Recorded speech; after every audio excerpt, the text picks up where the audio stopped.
അതിനു മുമ്പ് ശ്രീ ഫക്രുദ്ദീൻ അലി, ഈ പാലക്കാട് പൊളിറ്റിക്കൽ കാൻഡിഡേറ്റ് എന്ന നിലയിൽ ശോഭാ സുരേന്ദ്രന് അഡ്വാൻറ്റേജ് ഉണ്ടോ? ശോഭാ സുരേന്ദ്രൻ പിന്നെ അവിടെ നേരത്തെ വോട്ട് കൂട്ടിയ ഒരാൾ കൂടിയാണ്. അതിനുശേഷം ഈ ശ്രീധരൻ അതിനേക്കാൾ വോട്ട് കൂട്ടി. പക്ഷേ ഉപതെരഞ്ഞെടുപ്പ് വന്ന സമയത്ത് ബി.ജെ.പിയുടെ വോട്ട് കുറഞ്ഞു. പക്ഷേ ബി.ജെ.പിക്ക് ബേസ് ഉള്ള സ്ഥലമാണ് പാലക്കാട്. അപ്പോൾ നിയമം കഴിഞ്ഞാൽ താങ്കൾ കാണുന്നത് പാലക്കാടിനെയാണോ ഇപ്പോൾ?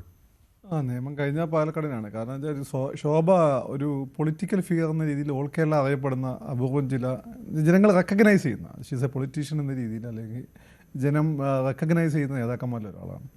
അവർ ജയിക്കണമെന്ന് ആഗ്രഹിക്കുന്ന ഒരുപാട് ആളുകളുണ്ട്. പല പാർട്ടിയിലും ഞാൻ കണ്ടിട്ടുണ്ട്. അവർ പല സ്ഥലത്ത് പോയാൽ അവർ വോട്ട് കൂട്ടാനും അത് കാരണമാണ്. പിന്നെ അവർ ജയിക്കേണ്ടെന്ന് ആഗ്രഹിക്കുന്ന അവരുടെ പാർട്ടിക്കാർ തന്നെയാണ് പലപ്പോഴും എനിക്ക് തോന്നിയിട്ടുള്ളത്. കാരണം അങ്ങനെ ഒരു നേതാവാണ് അവർ. അപ്പോൾ അങ്ങനെ ഒരു എഡ്ജ് ഓൾറെഡി അവർക്കുണ്ട്. പക്ഷേ ഞാനത് വിചാരിച്ച് പിഷാരടിയെ ഞാൻ തള്ളിക്കളയുന്നില്ല. He's a genius. പിഷാരടി ഒരു ജീനിയസാണ്. പല കാരണങ്ങൾ ഞാൻ പറയാം. അയാൾ നല്ല ആക്ടറാണ്, മിമിക്രിക്കാരനാണ്, അയാൾ നല്ലൊരു സംവിധായകനാണ്. സിനിമയുടെ എല്ലാ മേഖലയും മാത്രമല്ല, അയാളുടെ അഭിപ്രായങ്ങൾ അയാൾ വളരെ കൃത്യമായി രാഷ്ട്രീയം പറയുന്ന ഒരാളാണ്.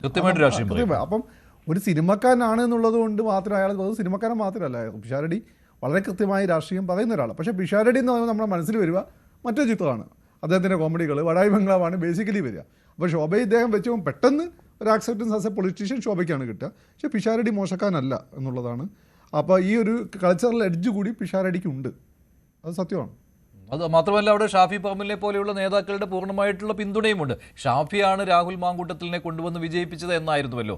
ആ ഒരു സീൻ ഇപ്പോഴും കാണുന്നുണ്ടോ ഇല്ലയോ? അതായത് ഇപ്പോൾ എനിക്ക് മനസ്സിലാകാതെ പാലക്കാട് ഇഷ്ടംപോലെ കോൺഗ്രസ്സുകാരുള്ള സ്ഥലമാണ്.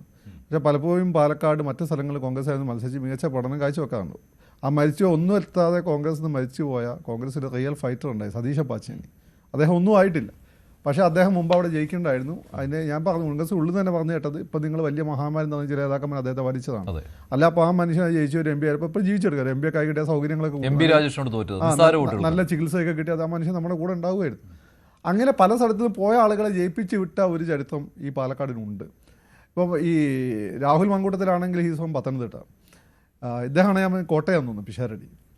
അപ്പോൾ അവരുടെ ഒരു കോസ്മോപൊളിറ്റൻ മനസ്സാണത് കാണിക്കുന്നത്. അപ്പോൾ ഒരു അവിടെ ഞാനവിടെ സ്ഥാനാർത്ഥികൾ CPM-ൻ്റെ സ്ഥാനാർത്ഥി അത്ര പവർഫുള്ളാന്ന് തോന്നുന്നില്ല. പക്ഷേ ഇപ്പോഴുള്ള ശോഭയാണെങ്കിലും പിഷാരടി ആണെങ്കിലും നല്ല പവർഫുള്ളായ കാൻഡിഡേറ്റാണ്. എളുപ്പമൊന്നും ആർക്കും കടന്നു കയറാനും പറ്റില്ല.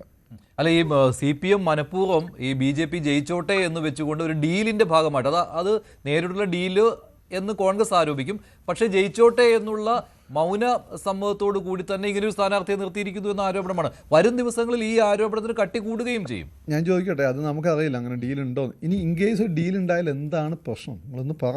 ഈ പറയുന്ന RSS BJP-ക്കാരോട് നമ്മുടെ ലീഡർ തന്നെ വോട്ട് വാങ്ങിയെന്നല്ല ഇവരെ നേതാവ് നമ്മളെ മഹാരാജ് മറ്റേ ആത്മകഥയിൽ എഴുതി വെച്ചത്. അല്ലെങ്കിൽ അതൊരു നാടൻ പാട്ട് പോലെ നമ്മുടെ നാട്ടിലുള്ളതാണ്. രാഷ്ട്രീയക്കാർ പരസ്പരം പറയുന്നതാണ്.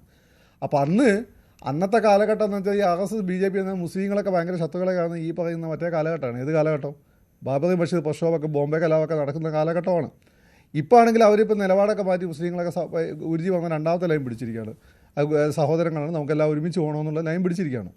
അപ്പോൾ ആ സമയത്ത് ഇവർ അത്ര വിഷമല്ല, ഇവർ വിഷമാണ്, അതുകൊണ്ട് അവരെ വോട്ട് പിടിക്കില്ലെന്നാണ് നിങ്ങളുടെ ഉദ്ദേശമെങ്കിൽ അത്രത്തോളം വിഷമല്ല. ഇനിയിപ്പോൾ അങ്ങനെ ഉണ്ടെങ്കിൽ അതിനെന്താ കുഴപ്പം? ഇനി സെക്കുലർ എന്ന് പറയുന്നു, ഇവിടെ ആരാ പൂർണ്ണമായും സെക്കുലറായി നിന്നിട്ടുള്ളത്? അതിനെക്കൊണ്ട് അതിനെപ്പറ്റി കൂടുതൽ പറയിപ്പിക്കാതിരിക്കുന്ന എനിക്ക് എല്ലാവർക്കും നല്ലത്. അപ്പോൾ പാലക്കാട് താങ്കൾ കാണുന്നത് ശോഭയുടെ ഒരു വിജയമാണ് അല്ലേ ഇപ്പോൾ? അല്ല, അവർക്ക് നല്ല സാധ്യതയുണ്ട്. അവിടെ BJP-ക്കാർ ഉള്ളിൽ നിന്ന് പണിഞ്ഞിട്ടില്ലെങ്കിൽ നല്ലൊരു ഫൈറ്റ് നടക്കാൻ ശോഭയ്ക്ക് നല്ല സാധ്യതയുണ്ട്. അല്ല, ശോഭേൻ്റെ ഒരു കാര്യം, ശോഭ ചിലർ ജയിച്ച് കാണണമെന്ന് മലയാളികൾ ആഗ്രഹിക്കും, മനസ്സിലായില്ലേ? അങ്ങനെ ആഗ്രഹിക്കുന്ന ഒരാളാണ് ഈ ശോഭ. പിന്നെ അവരെന്തുകൊണ്ട് ജയിക്കുന്നില്ല എന്ന് വെച്ചാൽ നമുക്ക് എന്ത് ചെയ്യാൻ, വീട്ടിലുള്ളവരെ പണിഞ്ഞാൽ. അല്ല, അത് മാത്രമല്ല, അവർ ഓടി നടന്ന് മത്സരിക്കുന്നു എന്നുള്ളത് അവരുടെ ഒരു കാരണം. കഴക്കൂട്ടത്ത് മത്സരിക്കുന്നു. കൂടുതൽ വാർത്തകൾക്ക് News 18 കേരളം യൂട്യൂബ് ചാനൽ സബ്സ്ക്രൈബ് ചെയ്യുക.